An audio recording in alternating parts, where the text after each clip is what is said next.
What are you? What were you thinking? Ate, nakakaya yun sa kasama ko kanina. Paano kung babagsak kami?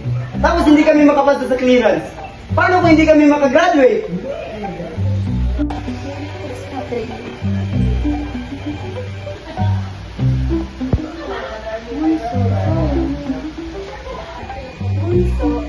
Sorry na, hindi ko naman alam na di pala matibay yung props na ginawa niyo kanina. You're the only one who thinking it's strong enough to able to carry the burden of the world. Hindi nga kami nakapasok sa placement eh. Hoy! Kunan na nga mag-beg kami on our knees with our hands closed and pray para na makaulit. Pero kung ako si ma'am, hindi ako papayag ever in my life. RJ! What? Nag-sorry na nga siya nga ni. Kay RJ, she admitted her mistake and said sorry. What more do you want? Wiggle? Bahay? Lupa?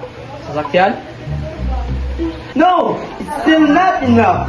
Gusto ko na makakasama pang habang buhay. Yun na naman pala eh. Started? Oh, ayan, labas sila. Ano? I am a joking to you? Ikaw, Janet, what is your role and responsibility in this problem? Define and enumerate. Madamay. Sorry. Sorry, your face. Sounds familiar. Kids? Kids or adults? Nakakainis! Kakainis!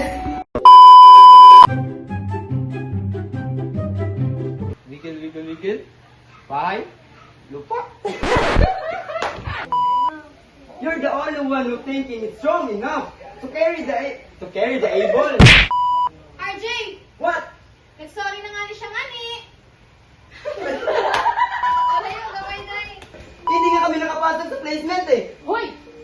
Kung na lang mag-beg kami on our knees and pray with our hands closed para na makapasok. Gabriel! Kay RJ, she admitted her mistake and said sorry. What more do you want? Wiggle? Yo,